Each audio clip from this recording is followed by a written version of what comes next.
You wanted the best. You've got the best podcast. The hottest podcast in the world. The Chris Voss Show, the preeminent podcast with guests so smart you may experience serious brain bleed. The CEOs, authors, thought leaders, visionaries, and motivators. Get ready. Strap yourself in. Keep your hands, arms, and legs inside the vehicle at all times, because you're about to go on a monster education roller coaster with your brain. Now, here's your host, Chris Voss. Hi, folks. It's Voss here from thechrisvossshow.com. There you go. The operator makes it official, thechrisvossshow.com. Welcome to the big show, my family and friends. We certainly appreciate you guys being here. You know, we changed the format of COVID, or the format of the podcast over COVID, because we wanted to improve the world. We were talking about a lot of tech and CEOs and all this sort of good stuff. And we're like, you know what? We want to open the scope of the show to talk about everything, to make the world a better place, to give people inspiration, to give people positivity, to give people tools that they can use to lead them out of the darkness of what goes on in our world and the challenges.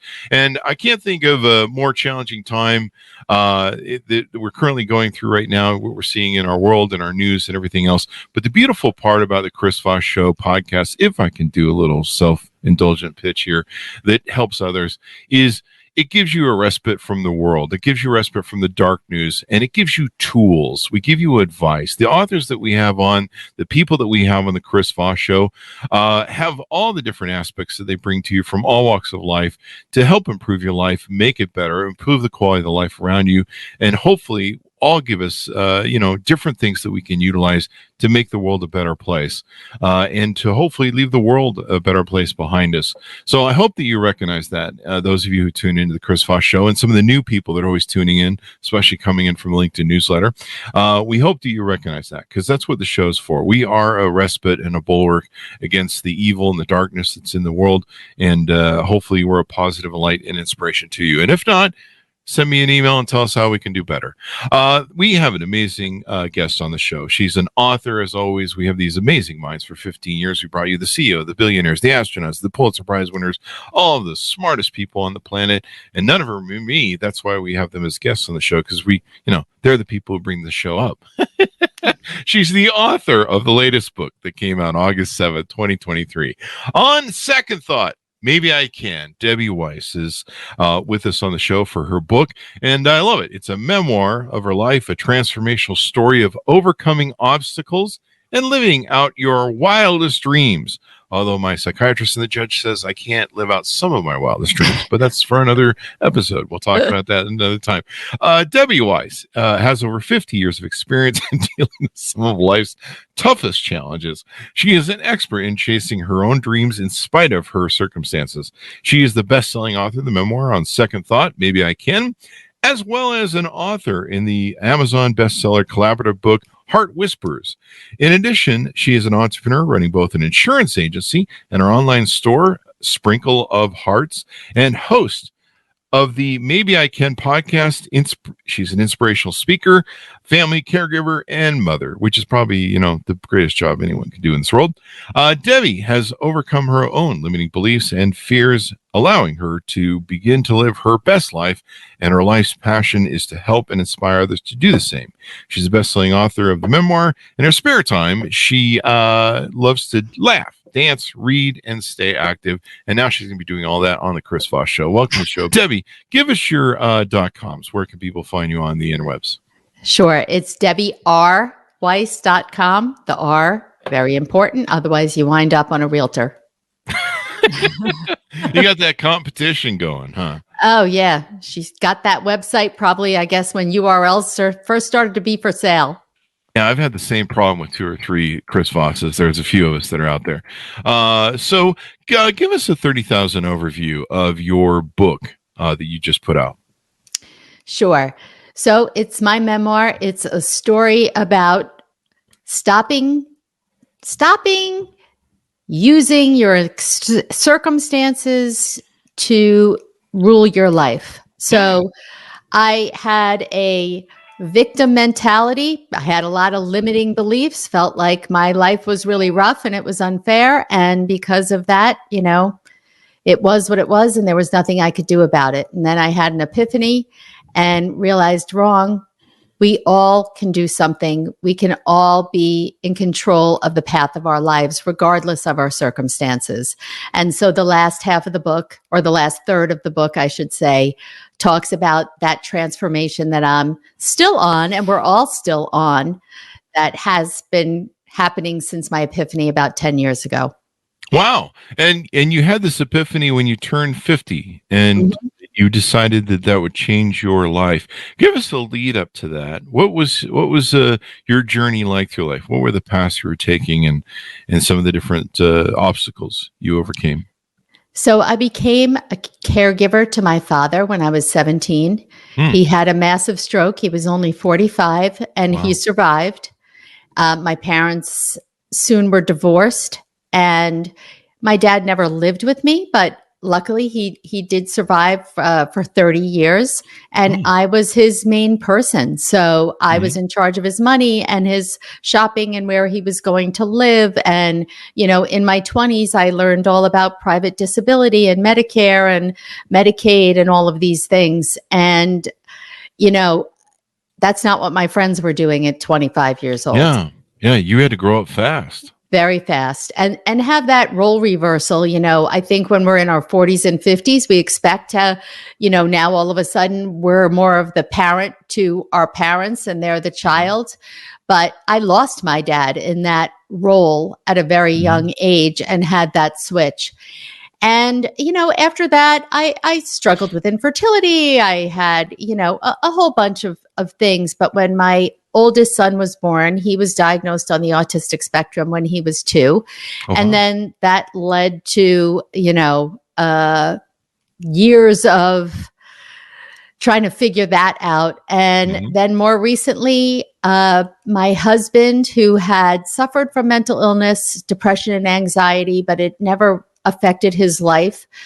Later on in his life, it really started to have an effect. But he was no longer able to work. He also had a lot of physical issues. And so I kind of lost my partner, and now had yet another person to take care of. Yeah. And after all of that, he was diagnosed out of the blue with a terminal blood cancer diagnosis unrelated to his other issues. And unfortunately, almost 10 months ago, he passed away. It was 6 months after he was diagnosed. I'm sorry to hear that. Do you think that maybe this book and stuff was born out of these experiences and trying to get through them and overcome them and find the positive side of the coin in the end? Absolutely. Because like I said, for so long, I was always a positive, upbeat person. So I don't want to make it sound like I was a Debbie Downer. No. But I wasn't. But, it was always, oh, poor Debbie. Oh, what's happening to Debbie now? I would compare myself to others. And I felt like, I got the raw end of the deal in my life. Of course, you could always find a ton of other people who've had much, much, big trauma and all of that. But luckily, I wasn't living in that world and comparing myself to the others around me. It just felt like, I don't know why this is my lot in life, just one thing after another, but it is. And I don't have a choice. And, I'm just going to ride it out and kind of let my life control me instead of me controlling my life. Yeah, there you go. Yeah, I mean, you've into every life some rain must fall, but you seem to have gotten some extra rain there. But it may have given you tools that maybe you've found that can more empower you and help empower others with what you do with your coaching to handle it. Is that a true statement? Absolutely. I think most of us, when we look back on the things that happened in our life, we realize the valuable lesson that they taught us, and we wouldn't change a thing. And I can say that because as a child, I was extremely fearful. I was afraid of being judged. I always had a weight problem, and that it dominated my life for a very long time, especially as a young girl in particular. And I didn't want to be seen because I didn't want to be judged. And so even though I was very outgoing to those that I knew, I was not in any other type of situation. And so when my dad got sick, it kind of forced me out of my comfort zone to learn to speak up, because I wasn't speaking up on my behalf. I was speaking up for my dad, and I wanted to make sure that I did whatever I could for him. And so that kind of was the beginning of giving me these tools. Mm-hmm. Certainly my book and my coaching, is a culmination of everything that I've learned, and everything that I've learned since I had that quote unquote epiphany around the age of 50. So what was the thing that made that trigger, that epiphany at 50? So my friends insisted that we go away for my birthday on a girls' trip, 4 mm-hmm. of us. And I didn't want to, because I was afraid that my family would crumble without me, even for 2 or 3 days. Mm-hmm. But I said, okay. And the minute that we got to the airport and we met and we were laughing, all of those fears that I had just dropped away. And I don't want to say that I couldn't care what was happening at home, but I really mm-hmm. couldn't care what was happening at home. And it was the first time in forever that I was the priority. People were asking me, where do you want to go to dinner? What do you want to do today? It's almost like I'm looking over my shoulder. Are they talking to me? And one night while we were there, we're having a discussion and something came up, and I asked them, did I used to be known for my laugh? Because I kind of have this really loud cackle that I won't let come out. And no, let it out. This is a funny show. And they looked at me like, are you kidding me? Because I was. My mother used to say, I never lose you because I can always hear you laughing somewhere, wherever you are. And I realized, I was serious. I couldn't remember if I was making that up or it was true. And I realized, you know what? I lost myself. I've lost who I was as a person. Mm-hmm. I lost my laugh, and I lost it all. And I think it was something about the age of 50 that kind of was like, oh, is that really middle life? I hope to live to 100, but, let's just say that I'm on the downhill slide. And that idea of motivation kind of kicked in, like, am I going to be laying there on my deathbed having regrets? Because I saw that with my dad. Yeah. I don't want to be that person. But if my time were up now, I would be. Because I don't regret, and I didn't regret doing anything that I did for anybody else. But what I regretted was not also making myself a priority. Yes. There's 2 things there that are really important that people should listen to and learn from. Number one is recognize that if you are a caregiver in some sort of way, and even if you're moms are really bad at this, where they give so much, they eat last, they're always taking care of everyone first. But if you're a caregiver specifically, especially for someone in hospice or someone who needs a whole lot of attention and work, you have to take care of yourself first, or you can't share yourself or help other people. You have to get your sleep. You have to get your health straight. You have to eat right. It's so emotionally draining to be a caregiver. It's so physically draining usually to be a caregiver as well. And a lot of people who are caregivers don't realize they really need a lot of help. I spent 1.5 years in hospice care with my dog. It was psychologically destructive. It was damaging. It was hard on me. I should have sought better help. I should have been seeing a therapist at the time. Watching cancer grow on something you love is a whole different experience than just knowing someone has cancer. And I see it in other people, like my mother, who takes care of my sister, who has MS. She's 7 years younger than me, and she's in a home with people that are much older. And you look at it and you go, why is this young person here? She's the only one of her age that's in that home. But being a caregiver is draining. It is some of the hardest things I've ever seen or ever done in my life. It's rewarding and you feel good, but there's so many aspects of it that people forget about.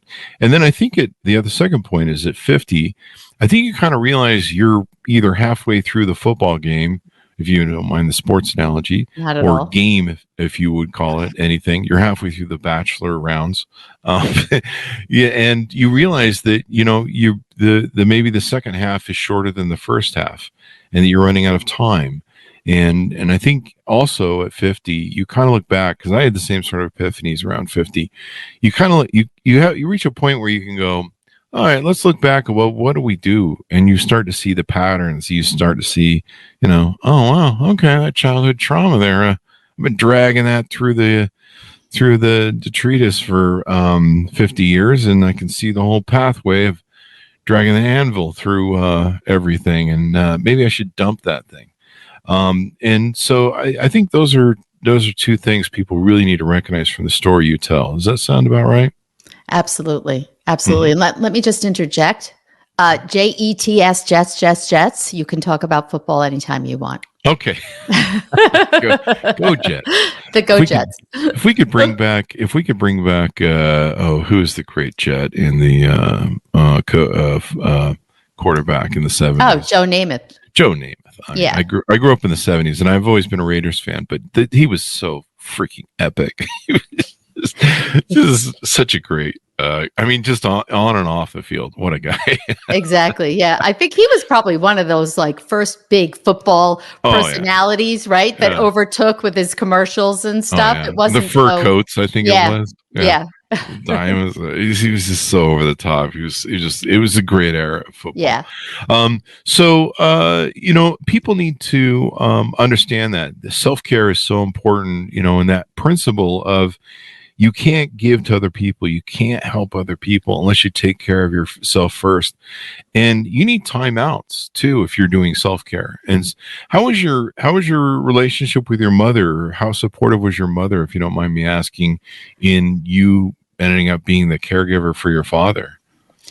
So my mother was supportive in the sense that, initially she found the first place that my dad lived. Mm-hmm.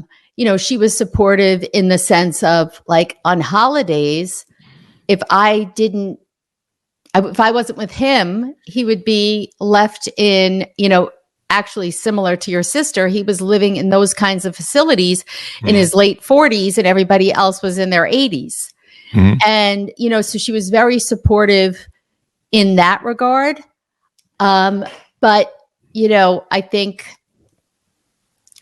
I don't know. I mean, let's just say she was supportive, but she didn't really have much intervention with what was going on. Certainly if I had a question or whatnot, of course, she was always there. And I just bring that up to frame it that, here you are, you're a young woman, and young women, especially in their 20s, early 20s, they go through whole different changes as to who they are year by year. And you're in a role where normally, you look to a parent to be that protector, that provider, that caregiver, that overseer, that kind of bulwark to build your life off of.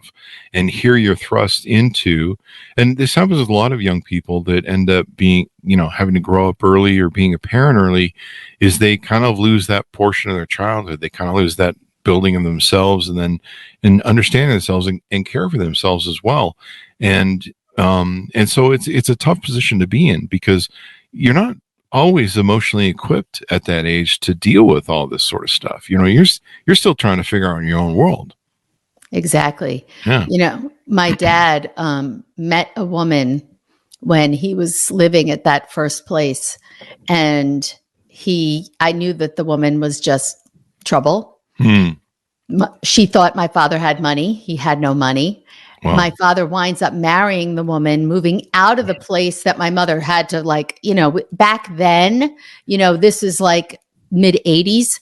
The kind of facilities that are available now, they weren't around back then. So it was very difficult, especially because my dad was living on Medicare and, very small disability insurance. And the woman started verbally abusing my dad. Yeah. Wow. And when I was around 25, I had to steal him Wow. and take him to, I don't want to say an undisclosed location to her. I had to find a place for him to live and set up this whole thing, this kidnapping, so to speak. But then the big thing was, here I was trying to figure out to learn to get him divorced. Wow. And I didn't even have a boyfriend. And I was learning how to get divorced at 25. There you go. Yeah, that's a crazy story. It was crazy. And you're a young person going, why is this my thing? But it's that's a hell of a challenge. We see that in the care centers where people try and prey on each other in the care centers. Yep. Sexually or financially, they'll try and figure out someone that has money, and it's a scary, interesting dynamic in there. And when you have a sister or someone who has dementia, and everyone's got dementia, it's just some of the stuff that goes on there. I mean, she's been through 5 or 6 homes, and so and elder abuse, which it sounds like what your dad was going through there. Patient abuse. I mean, all this stuff is prevalent in some of these different care situations, and you're just trying to care for somebody and do the thing. So with your epiphany that you have at 50, how do you start taking back you? How do you start re-identifying you and taking care of you to where you how do you go down that journey of like putting yourself back together, basically? So when I returned from the trip, I don't think it was, I come home and say, oh, now I've seen the light and here's, how I'm going to set out on my path. If only it was that easy, right? Yeah, right. Exactly. Yeah. But looking back, I can see what happened. And then the first thing that I decided that I was going to tackle was my weight, because I have had a lifelong weight issue. And at that point, I was probably 100 pounds overweight.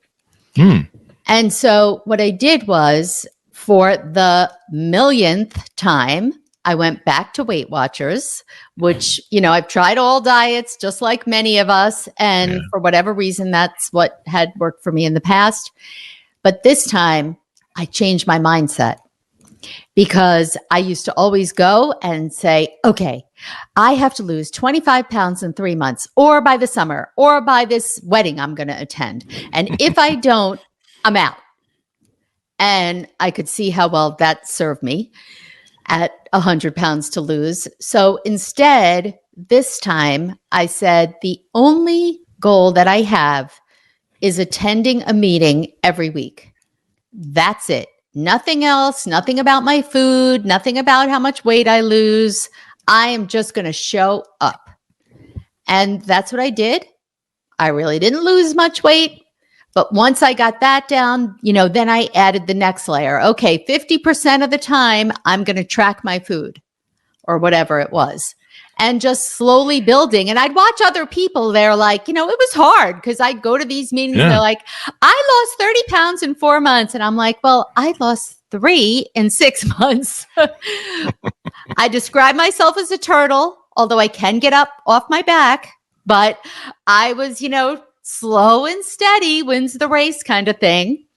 And it's an important aspect of this is people have to realize it's a process. Not only are you learning about yourself, you're learning about this thing, it's a mastery of skill, and it's time. And some people can do stuff quicker. That, or, I don't know, there's always cocaine. That's always good for losing weight. So maybe those other people are on cocaine. We'll just throw it to that. Whatever. Okay. Yeah. Don't do cocaine, people, for losing weight. Please don't start a cold over the podcast jokes. But everyone's different too. They have different metabolisms. You have different DNA. It seems like a lot of this does come down to DNA. But you have different things where people have different insulin, resistance and stuff, depending upon how you've lived your life. So, really the thing that people should judge themselves by is by themselves and the way that they're going through things, and whether they're and just the fact that you're making progress. Like I like what you said. I focused on just showing up, and for a lot of things, going to the gym, losing weight, just about any sort of thing you want to achieve in life, becoming an entrepreneur, just showing up is usually half the battle, because most people don't do that. Exactly. Exactly. And what I realized was Weight Watchers didn't change their program, right? I mean, yeah, they do little tweaks every couple of years. What was different was just the way I thought about it. It was just a mindset shift, which, I say just, it ain't that easy to do. And it's a constant work in progress. But when I saw, oh, wait a minute, I did realize I'm not coming off this. Like I have to commit. This is for life. This doesn't mean I can't eat pizza again. This doesn't, I had to understand that all those people that I would look at and say, oh, poor me, another example of how I had a victim mentality. I would see someone eating a certain way and I'd see, oh, look at them. They can eat that. And if I look at that, I'm going to gain weight. Well, I don't know what they're eating the other, however many meals it is a week, the other 20 meals a week, right? This could be, their 20%, their indulgent time. But I was thinking, no, that wasn't the case. And so over the past 10 years, it's just kind of been learning how to, think differently about it and not having that perfectionist mindset and that I'm on the diet, I'm off the diet. Nope. That's why, my kids used to laugh at me when they would say something about my diet. And I'd say, I'm not on a diet. This is my lifestyle. There you go. And they still laugh. Mom, is that cookie fit on your lifestyle? Oh, yes, it does. Thank you so very much for pointing that out. Well, at least you have some accountability crew there. It's always good to have the accountability people to give you a shit, keep you in line, keep you a little bit honest, let you know they're watching. I've used accountability groups to help me write books, help me stay on my diet, help me go to the gym. Sometimes I'll just post on Facebook that, hey, I'm at the gym today, and so that people are like, yeah, he's at the gym, and sometimes it helps inspire others. There's an aspect to that too. But you bring up a good point. The hardest thing for me to learn, and I really had the hardest time with it, was people that would always say to me, "It's Chris. It's not," because I had that perfectionist thing you mentioned. They'd say, "Chris, it's not about the journey, or it's not about the end goal. It's about the journey." And and I was a results-oriented person. I'm like, I want it now, and I want it done now, and I want to do it now, and I want to achieve it now. And it used to make me mental when people say that. I almost want to physically do something to them. Like, hey, Chris, you need to calm down. It's not about the end. It's about the journey, man. And it took me probably most of my life to get through what that message meant. And what you guys are in, you understand now, that it just isn't going to happen overnight. It's the journey. You've got to develop yourself and grow through it and, build that thing. And it is a lifestyle. You bring up some good points that people, they do a diet. They're like, well, I'm going to do a diet for a few weeks and lose some weight, and then I'm going to go back to eating McDonald's and going to buffets. Yeah. Good luck with that. Good luck with that. Your metabolism slows over the course of a lifetime. It doesn't improve, it slows. And, it just gets worse. So you've just got to get better. Exactly. You just got to meet it in the middle somehow or beat it. But even then, I think we get smarter at taking care of our bodies. And then we also learn that, you can't do all the stuff you used to do when you were young. You used to produce all that collagen and, all the different things that keep you alive with the, advanced cell growth. And so you've got to start taking better care of the ship you're on, because it's the only one It's the only one you got. Yep. There you go. Sure. So now let's talk about what you do with coaching. Do you mostly work with women, and what sort of advice do you give them and help for coaching and tools? So yes, I do mostly work with women. Nothing against men. I love men.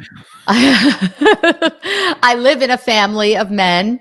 I have 2 sons, and of course I had my husband, and I even have a dog that's a male. Why I didn't get a female dog, at least so I wasn't in the minority, I don't know.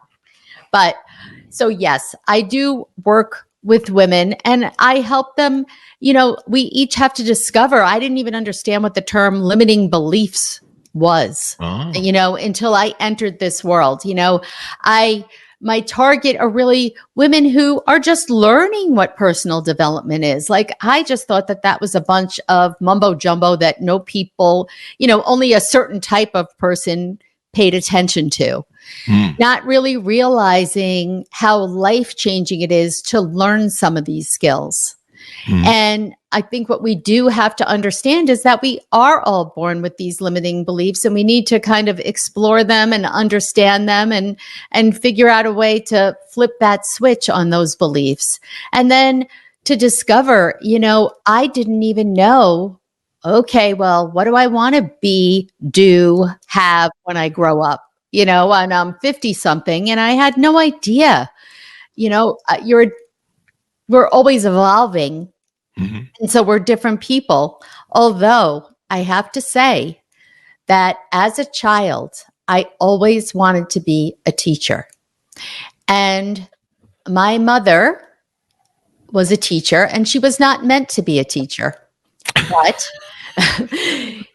and she soon discovered that and became something else. There you go. However, she said to me, "You're the first generation of women who can go to college and be whatever you want to be. You don't have to be a teacher or a nurse." Not that there's anything wrong with being a teacher or a nurse, but those were really the only choices for women, back in the 50s and 60s when my mom went to school.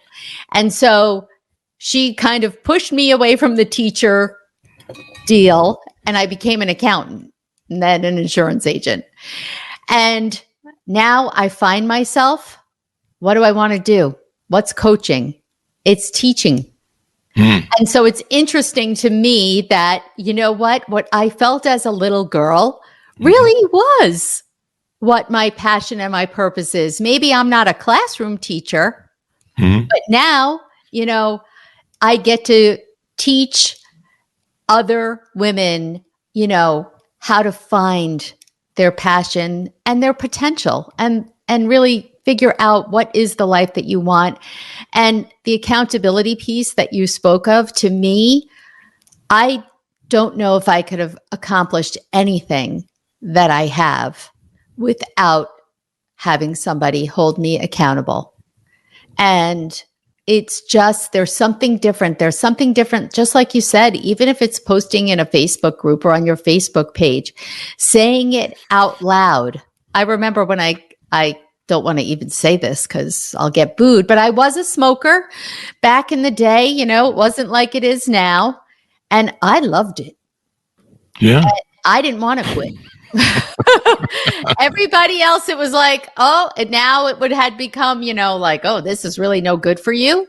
And I was about 27 and I got really sick with mono, very sick. And I was still smoking. And one day I'm sitting there by myself and I'm like, I can't even breathe. What am I doing here? I'm going to just put it down and, for 2 hours or whatever it was. And I actually didn't smoke for 6 days. Wow. But I said, I didn't tell anyone, because if I told someone, now I was going to be accountable. Now they were going to expect me to quit the minute I put it out there. So I didn't until I made the decision, I'm going to do it. And then I shared it. Oh, wow.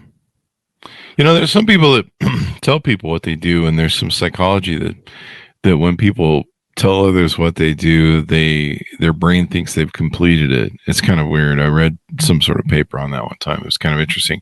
So when you help women, what do you find most women are coming to you with their problems for, that they're seeking you out and you're usually coaching and helping them with? They need to rediscover who they are, other than being two different types, I would say, other than being the mother, the caregiver, a woman who's midlife and has spent most of her adult life worried about everybody else and not realizing or feeling like she deserved time to herself, or had the excuse that she couldn't because she was so busy helping everybody else and helping her discover that, no, there is time. The other audience that I have tapped into, that I have to be honest, is kind of unexpected, is young women. You know, young women who are just trying to figure it out and figure out their path in life. And I love that now younger women are more attuned to that instead of doing what society or their family or whoever else, the other people in their lives feel that is expected of them. They kind of, want to figure out, no, what is it? What is it that I want? And how do I establish goals and set the course? There you go. Yeah, it's a hard journey today for people in the world, especially the young people, the Gen Zers. There, it's tumultuous time. I suppose, I don't know, what's the old Chinese curse? May you live in interesting times. I think we're all kind of born into tumultuous times and tough times, but I don't know, economically wise, and everyone's still waiting for trickle down economic checks from the 80s. There's a lot of interesting things going on in our economy, but then there's a lot of grand opportunity too to take from it. I look at, I talked to my young nephew, and there's so many great opportunities he has, and the amount of information that he has in recognizing stuff. I talked to him about collecting stories and watching through life, and I talked to him about doing what they call the T sort of aspect of business, where go learn something really well and master it and become really good at it, and then go teach others how to do it. And that seems to be a model a lot of people do now with coaching and everything else. And I remember talking to him about it the other week, and he goes, so I can write a book like you, right? I can collect stories and write a book like you. I'm like, oh yeah, there you go. He's like 23, and he's got more information and more data than he knows. He probably has just encyclopedia knowledge about so much stuff. I mean, that you can access on the internet that we never had. Me, I was just listening to Party Line to see what was going on. That's why what connected the world. Oh, that's so funny. Three channels, and then one that had black and white Godzilla on it. That's exactly. How our world was. Yep. So yeah, we didn't. It was smoke signals or our internet or something. I don't know. That's right. Antennas on the TV. Yeah, but even then, it's so overwhelming because at least for us, we could be, we could slowly take in the world because it wasn't so much coming at you. You can get on the internet, and it's an open express lane to just about everything that can come at you, and just like, holy shit, there's a lot of stuff here. And so I can see how overwhelming it is for people their age, and hopefully they're a little bit more equipped for it. But yeah, trying to figure out who they are, who they want to be. There's so much confusion now between who men and women are, what they are, where they're going, what their roles are. And I imagine young women have a lot of issues with that. And there's all sorts of great examples of how to be good people in the world and bad people in the world. And what does it mean? And sometimes it seems like all the bad, evil people win. We see that on news and politics and other thing. And you're like, see, Jesus, is anybody a good person anymore? And so you're trying to balance, who do I want to be, and how do I want to be, and am I doing it right, and is there right? And it's just a really confusing time, which it's already confusing when you're young. Oh gosh. And really, I think what's missing, and hopefully I think it's becoming more prevalent, is coming up with those soft skills or those exercises that help you really tap into who you are, what you want to do.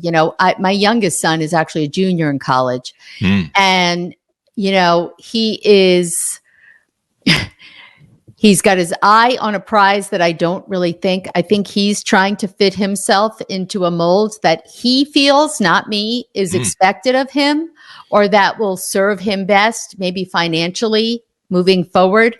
Instead of, and I keep urging him is, let's really figure out, what do you want? And he just feels, I don't know what I want, or this is what I want, or leave me alone with that kind of stuff,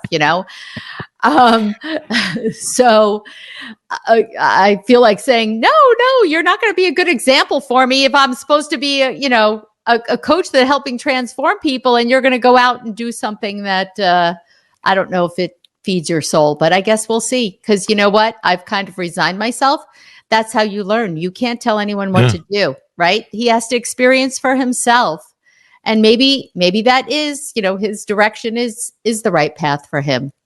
There you go. Although mothers do know best. Well, I mean, let's not push it. I'm kidding. I mean, the one thing that's great about mothers is they love you, and they usually love you unconditionally. Most people, if you're lucky and you got a mother that puts up with your stupid stuff, God bless mothers. But I don't know about mothers knowing best. My mom's a great mother, and I love her. But sometimes I might know a little bit better. But I guess. But we'll give them let's say 75% times. That's okay. Like a fair. All right, that's fair. I'll give you that. Mother wants what's best for you 100% of the time. That is true. That is okay. true. There you go. That's true. But it sounds like his thing is just like your thing, and like what we talked about with the journey. It's all about the journey and not the destination. That's why I told my niece and nephew when they were graduating in life in their school, and I've talked about this before on the show, so it's a callback. But look around, enjoy the journey, but collect stories. I mean, that's what we do on the Chris Voss Show. We're story collectors because the stories are the owner's manual to life. It's how we learn about life. We learn from each other's mistakes, each other's struggle, and our journeys. And it's interesting how much we learn. This is why we write books. This is why people read books. This is why people watch movies. They watch TV. Everything is story collecting. That's what we're doing. We're trying to figure out life and square things and learn things. Sometimes through just entertainment. You may see something as entertainment, but you might learn something from it. But everyone's on that journey, and I guess your son's on his journey to discover himself and figure stuff out. And it's interesting to me throughout my life on how many adventures I've gone on, and how many. I'll be like, hey, for 5 years I want to be a cameraman. I want to be a photographer professionally, or maybe professionally. I don't know. Let's see how this works out. You spend a bunch of money, you toy around, you go learn something, and sometimes it doesn't work out, but the lessons you learn from that journey are the most important things that you can take to other things. And that's why that journey statement is so important, of people saying it's about the journey, not about the end goal, because the things you learn on the journey are some of the most important aspects that change your life. I remember Steve Jobs gave that commencement address where he talked about how he hated college. He flunked out of college. He ditched out of college, basically. But he loved going to his course on, what was it, like fonts and calligraphy and writing and stuff like that, and how fonts were used and presented to stuff. And he was fascinated by that, and he would steal his way back into college just to take those classes. Well, one of the major proponents of selling aspects of the early Apple was the fact that you could do, you could go from typewriters to doing text scripts on the Apple thing. It was a huge selling point. And the fonts and being able to have those different ways of designing marketing or books or whatever you wanted to write was a huge seller for it. And who would have known, he didn't know at the time that was going to be something that was going to be his thing.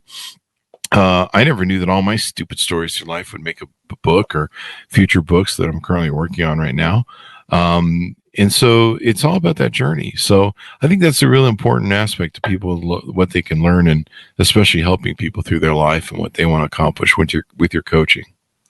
Absolutely. And I can say the same thing. When I wrote my memoir, I thought, is just putting these stories, because in the end, what it wound up to be is a collection of 30 plus stories that, tell an overall story. And I felt like, does it need more? Does it need to have an explanation at the end of each story? And in the end, I decided no, because the stories stand on their own, and it's there for you to take what you need from each of the stories. So, and it's interesting what people learn from. Like, you'll have somebody like, hey, I really like this story. And you're just like, seriously, that one? Like, all the ones that are in there, that was the best one.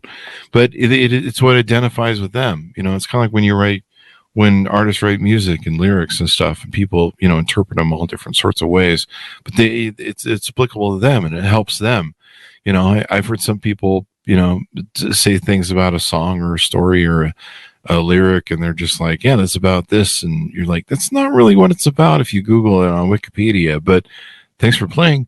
But that's not what's important, right? No, It's definitely. important about how I interpret them.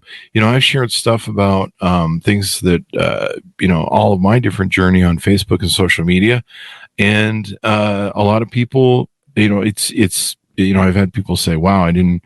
You sharing the closure with the death of your dogs or a parent, or made me realize I didn't get closure with my parent or a dog or cat or a pet. And now I've helped me cross, these are the ways that these stories are important. So I'm looking at your website. There are several different offerings you have, as well as coaching. You've got a free PDF that can help with self-care on all the different aspects of self-care on life. You can, there's the inner or unlock your inner power, a guide to embracing your true self as well. Tell us how people can onboard with you, find out, if they're a good fit, reach out to you, and get involved with what you're doing with coaching. Well, I appreciate that. Yeah, so my website is the best place, DebbieRweiss.com. On there's a wait list for my coaching program that will be launching the end of November, beginning of December, and we'll be starting in January to get ready for a wonderful 2024. All of the downloads that you mentioned, as well as there's a couple of free chapters of my book that are on there as well. You can find everything on my website. And then there's contact information, or you can email me at debbie@debbierweiss.com or DM me on Instagram. And there it is, debbie.r.weiss. There you go. Well, Debbie, it's been fun to have you on. Very wonderful and great story. Thanks for sharing your touching stories, and I think giving people a lot of inspiration. More moms are such giving people. They give to everybody first, but they need to take care of themselves. They need to feed themselves. They need to make sure not only feed themselves, by not being the last to eat, but feed their soul, feed their ambitions. Take care of themselves first. You need time out. I mean, the one advice I would give to people is, if you're a caregiver, you need time out for yourself. I think that's what you identified when you went away on your girls' trip, is you need to take some time to refill your basket, your mental, physical, spiritual health basket, and go do things for yourself. I've learned I have to do that with even my work and what I do. There has to be time that I go take downtime or peace time, or time to decompress, and kind of reward myself and fulfill myself a little bit, so I can come back refreshed and be like, okay, pat on the back. This is why we do this. Absolutely. And I don't have it in front of me, but it's something like about 25% of caregivers wind up having health problems because they're not paying attention to themselves. And then what happens? You can't even be the caregiver that you wanted to be. So people think that self-care is selfish, but it really is just the opposite. It's really essential for you and for your loved ones. It can grind you down. And so take care of yourself first, and then you can share yourself with others and build other people up. But unless you have that foundation, it's hard to build on that. Thanks you very much for coming on, Debbie. We really appreciate it. Thanks to my audience for tuning in. Go to goodreads.com/Chris Voss, LinkedIn.com/Chris Voss, YouTube.com/Chris Voss, and Chris Voss 1 on the tickety tockety over there. Order up Debbie's book. On second thought, maybe I Can, just come out and published on August 7th, 2023. Thanks so much for tuning in. Be good to each other. Stay safe. And we'll see you guys next time.